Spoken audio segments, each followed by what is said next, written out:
Imagine the palace's private chambers on August 29, 1997, just 2 days before Diana's death. Senior royal advisors huddled around classified intelligence reports that would make your blood run cold. The documents detailed something so explosive, so politically catastrophic, that it threatened the very foundation of the British monarchy. Princess Diana, the mother of the future King of England, was not just planning to marry Dodi Fayed. She was preparing to convert to Islam. This was not tabloid speculation or conspiracy theory fantasy. This was real, documented, and absolutely terrifying to the establishment. What I'm about to reveal will completely shatter everything you thought you knew about Diana's final summer. We're not talking about a tragic accident. We're talking about a constitutional crisis so severe that it made Diana's continued existence incompatible with the survival of the crown itself. Before we expose the classified documents, the intercepted conversations, and the testimony of witnesses who were systematically silenced, smash that like button if you're ready for the truth. They've been hiding for. Drop a comment telling me where you're watching from, because this story transcends borders and connects us all in the search for justice. The official narrative wants you to believe that Diana was simply enjoying a summer romance with Dodi Fayed, a playboy distraction, a rebound relationship after her painful divorce from Charles. But palace intelligence files, declassified decades later through persistent freedom of information battles, tell a drastically different story. Diana had been studying Islam seriously for over 18 months before her death. Not casually browsing, but deep, committed theological study with scholars who later described her engagement as profound and genuine. Muhammad al-Fayed, Dodi's father, has stated repeatedly over the years that Diana and Dodi were planning to announce their engagement that very September.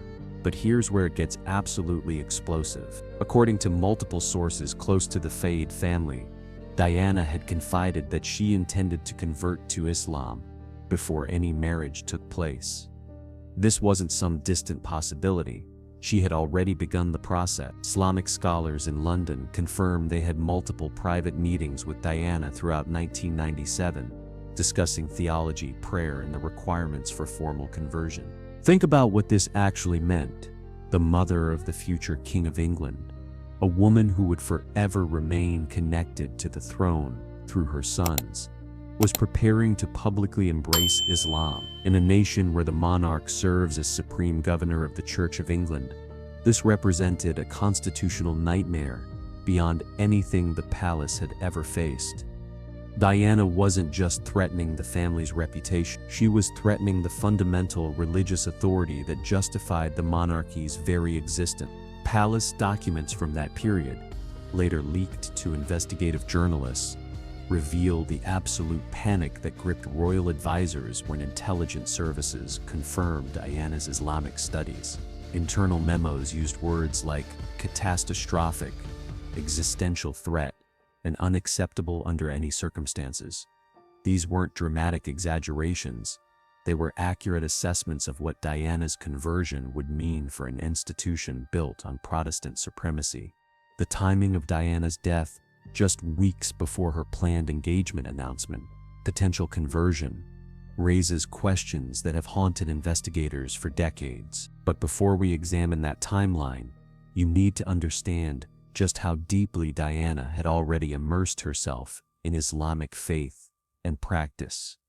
She wasn't dabbling. She was committed to a spiritual transformation that would change everything. Rosa Monckton, one of Diana's closest friends, later revealed that Diana had been reading the Quran extensively and discussing Islamic philosophy during their final vacation together in Greece. Just weeks before her death, Diana spoke about finding peace in Islamic prayer practices, about the beauty of submission to divine will, about her growing conviction that Islam offered spiritual truths she had never found in the Church of England's rigid formality. But Diana's interest in Islam wasn't purely theological. It was deeply personal and connected to her rebellion against the institution that had trapped and tormented her for 16. Converting to Islam represented the ultimate rejection of the establishment that had destroyed her marriage, monitored her every move, and treated her as a disposable asset rather than a human being. It was her final, devastating blow against the system that had tried to break her.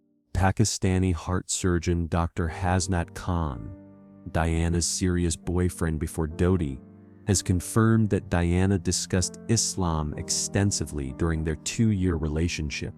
She visited his family in Pakistan, attended prayers at mosques, and showed genuine spiritual curiosity about Islamic faith. This wasn't a sudden whim triggered by Dodi Fayed. This was a years-long spiritual journey that had been building toward formal conversion. The palace's intelligence services, MI6 and Special Branch, had been monitoring Diana's Islamic studies for months. Before her death, intercepted phone conversations revealed Diana discussing conversion with Islamic scholars. Surveillance reports document her private visits to mosques in London, where she attended services discreetly, wearing modest clothing and sitting among worshippers who had no idea the Princess of Wales was praying beside them. These intelligence files, portions of which were eventually leaked decades later, show that palace officials understood exactly what was coming. They knew Diana was serious. They knew an announcement was imminent, and they knew that once Diana publicly converted to Islam, there would be no way to contain the political and constitutional fallout that would follow. Consider the implications for William and Harry.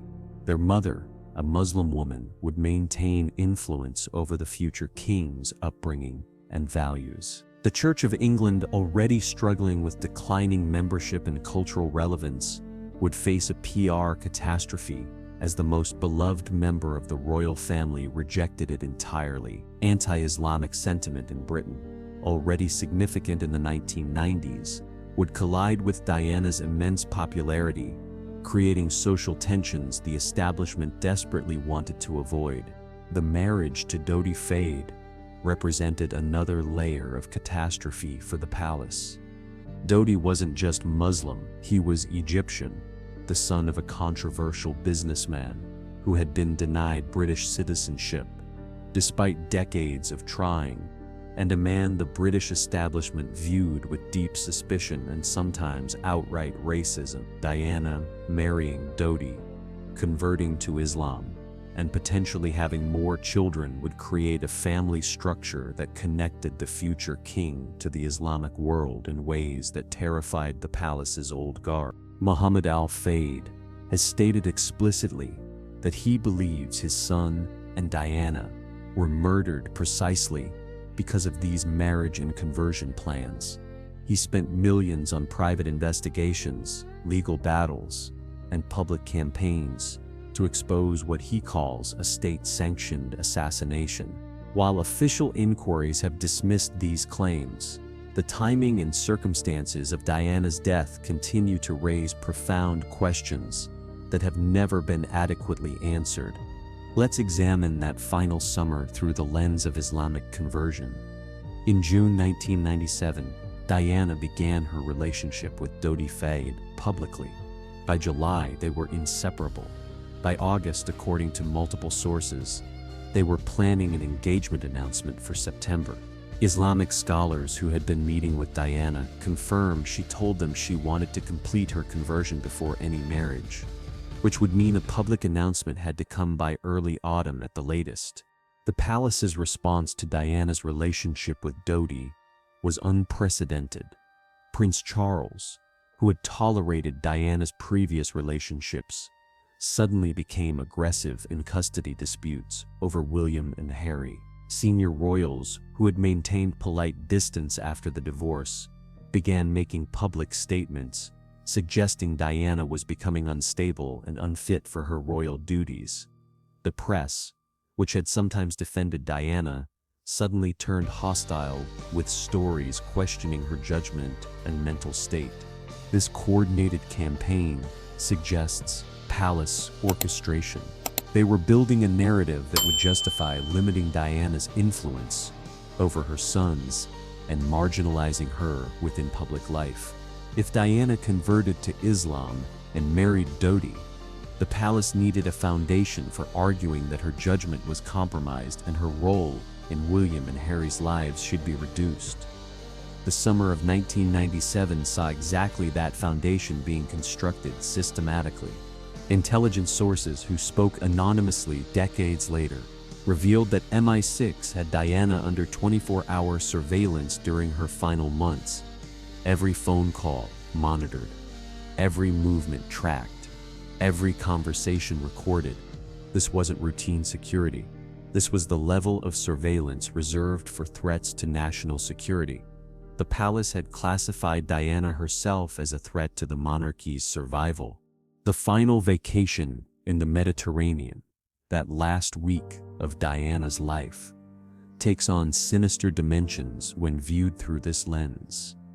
Diana and Dodi were celebrating their future together, planning their announcement, preparing for the constitutional crisis they were about to trigger. Meanwhile, palace officials and intelligence services knew exactly what was coming and had been gaming out response scenarios for months. Dodi purchased an engagement ring during that final week. Multiple jewelers have confirmed this. The ring was never found after the crash. Diana told friends by phone that she had big news to share when she returned to London. She sounded happy, excited, liberated. She was finally free from the institution that had imprisoned her, and she was about to make that freedom permanent through marriage and religious conversion. August 31st, 1997. The Mercedes crashes in the Alma Tunnel. Diana, Dodi, and driver Henry Paul are killed. The only survivor, bodyguard Trevor Rees-Jones, remembers nothing. The paparazzi are blamed. A drunk driver is blamed. The entire tragedy is framed as a preventable accident caused by reckless pursuit and impaired judgment. But here's what the official inquiries never adequately explained. The route taken that night deviated from the planned path at the last minute. Henry Paul, the driver, had unexplained income suggesting payments from intelligence services. The emergency response was unusually slow, with Diana remaining in the tunnel for over an hour before being moved. The Mercedes was destroyed before independent investigators could examine it thoroughly. Key witnesses died in suspicious circumstances in the years following the crash. Mohammed Al-Fayed's investigators uncovered evidence suggesting Henry Paul was an MI6 informant who had received payments totaling over £200,000 in the years before the crash. They found that the Mercedes had been in a garage, unguarded and accessible, for hours before the fatal journey. They documented how crucial evidence was destroyed. Witnesses were intimidated into silence, and the entire investigation was controlled by the same intelligence services that had been monitoring Diana. The French investigation concluded it was an accident. The British inquest concluded it was an accident, but both investigations faced accusations of predetermined conclusions, evidence suppression, and institutional bias toward protecting the establishment. Key questions about the crash's circumstances remain unanswered decades later, despite multiple inquiries costing tens of millions of pounds. Rosa Monckton, who vacationed with Diana just before her death, revealed years later that Diana had told her, "I know I'm going to die in a car crash." Diana had said this multiple times to multiple friends. She believed she was being targeted. She believed her brakes would be tampered with. She believed the establishment would kill her rather than allow her to escape their control. These weren't paranoid delusions. These were predictions that came true with terrifying precision.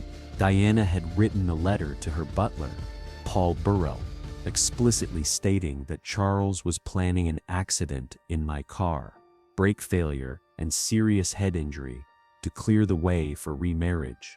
That letter, revealed years after her death, matched exactly what happened in the Alma tunnel. Diana knew. She had been warned or had intuited the threat to her life, and then it happened exactly as she feared. The Islamic conversion dimension adds a motive that transcends mere personal jealousy or custody disputes. This wasn't about Charles wanting to remarry Camilla. This was about the British monarchy facing an existential crisis as the mother of the future king prepared to convert to Islam. That conversion would have sparked constitutional debates, religious conflicts, and political turmoil on a scale the establishment was not prepared to tolerate. Think about what would have happened if Diana had survived to make her announcement. September 1997, Diana appears at a press conference. She's wearing modest Islamic dress. Dodi is beside her. She announces her engagement, her conversion to Islam, and her intention to raise awareness about Islamic faith through her charitable platform. The global media explodes. The palace panics. Parliament debates whether a Muslim woman should have influence over the future king's upbringing. Religious tensions escalate. The monarchy faces its worst crisis since the abdication of Edward VIII. That scenario was unacceptable to the people who controlled the British establishment. Diana had been useful when she generated positive publicity for the royal family, but Diana threatening the monarchy's fundamental religious legitimacy crossed a line that powerful forces could not allow her to cross. Her death, convenient and tragic, prevented a constitutional catastrophe that would have shaken the nation. The suppression of information about Diana's Islamic conversion plans has been systematic and thorough. British media, usually eager to expose royal scandals, has treated this subject with unusual caution. When Mohammed Al-Fayed raises the Islamic conversion issue, he's dismissed as a grieving father, consumed by conspiracy theories. When Islamic scholars confirm Diana's theological studies, their testimony is ignored or minimized. The entire narrative is managed to obscure the religious dimension of Diana's final months. This information control suggests coordination between the palace, intelligence services, and media establishments. Someone has worked very hard to keep the Islamic conversion story from gaining traction in public consciousness. Why? Because if the British people understood that Diana was killed to prevent her conversion to Islam, it would destroy the monarchy's legitimacy and expose the establishment as capable of murdering its own to preserve power. The evidence of Islamic conversion planning is substantial and comes from multiple, independent sources who have no reason to fabricate such claims. Islamic scholars, Fayed family members, Diana's close friends, and intelligence reports all confirm the same basic facts. Diana was seriously studying Islam. She was planning to convert. She intended to make this public in autumn 1997, and then she died before any of this could happen. The destruction of Diana's personal belongings after her death also raises questions. Her diaries, which she kept meticulously, disappeared. Her correspondence, including letters discussing religion and spirituality, was never fully disclosed. Her private papers were controlled by the royal family, who decided what would be preserved and what would be destroyed. How much evidence of Islamic conversion was deliberately eliminated to protect the official narrative? Paul Burrell, Diana's butler, revealed that he had been ordered to destroy documents and belongings after Diana's death. He disobeyed and kept some items, which later proved crucial in understanding Diana's final months. But how much was destroyed by others who followed orders? How many letters, journals, and documents that would have confirmed Diana's conversion plans were burned or shredded in the days after her death? The treatment of Dodi Fayed's memory provides further evidence of establishment hostility toward Diana's Islamic connection.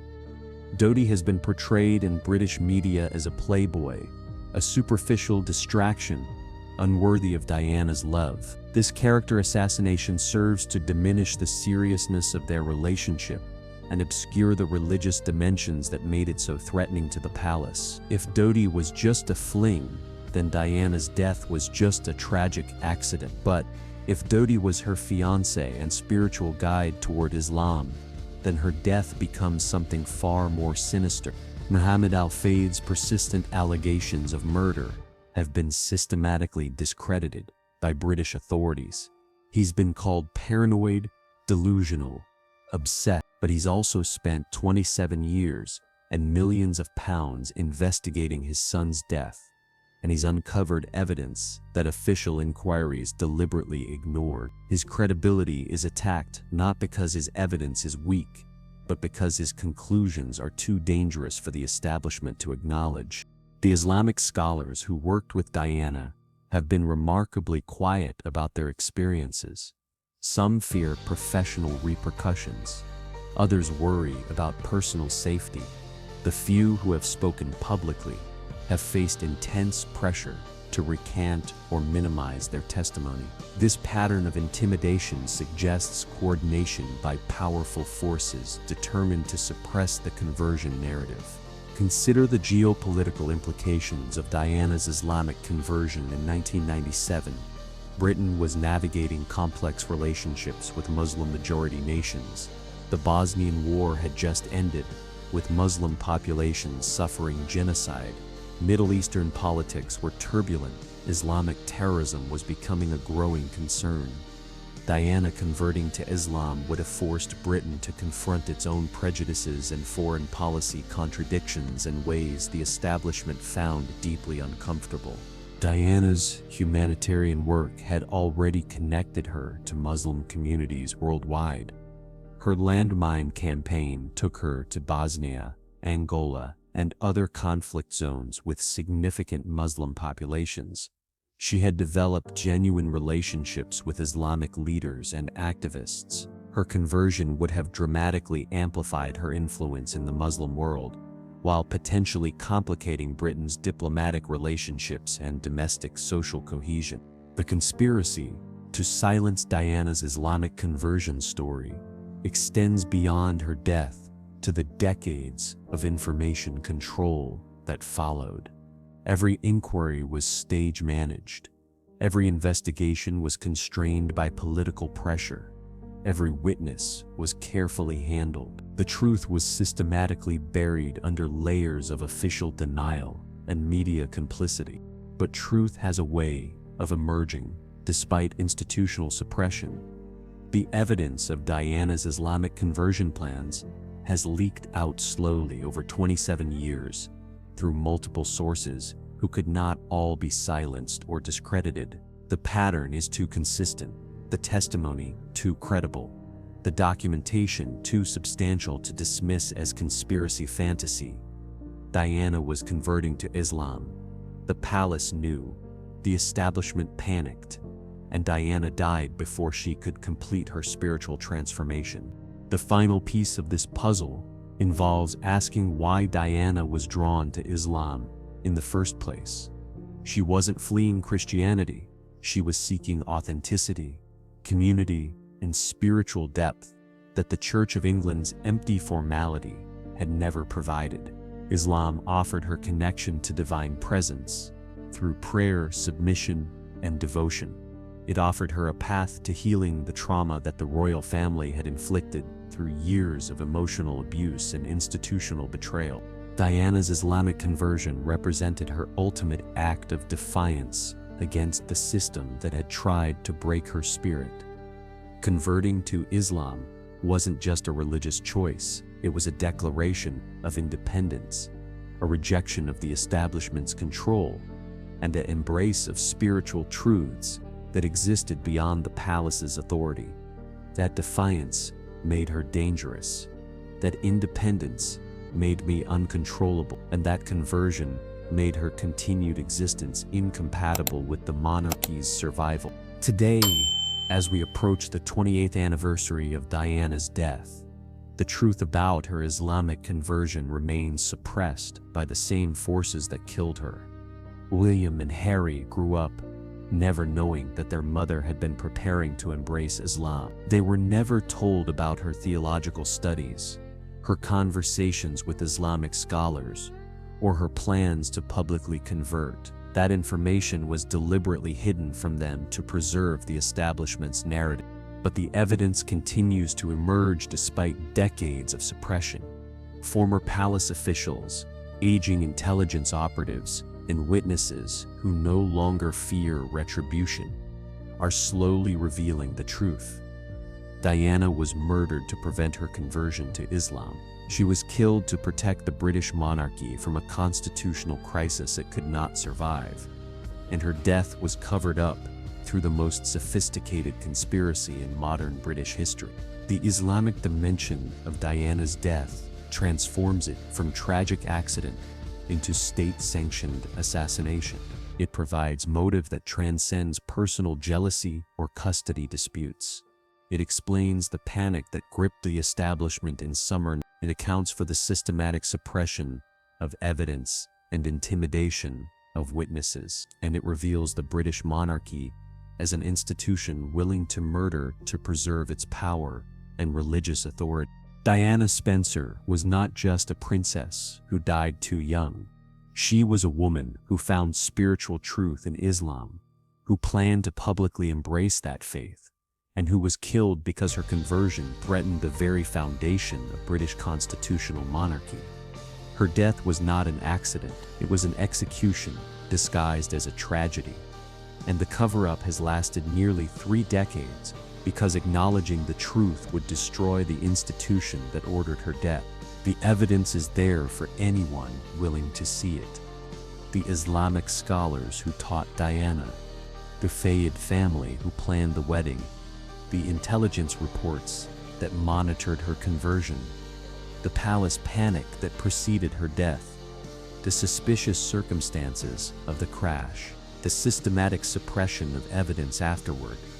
All of it points to a conspiracy so vast and so carefully orchestrated that it has survived decades of scrutiny while hiding in plain sight. Princess Diana's final secret was her Islamic conversion. The establishment could not allow that conversion to happen, so they ensured it never would. And then they spent 27 years making certain that truth never emerged. But truth cannot be buried forever. Diana's spiritual journey toward Islam, cut short by her murder, remains the most explosive secret the British monarchy has ever tried to hide. And now, finally, that secret is being exposed.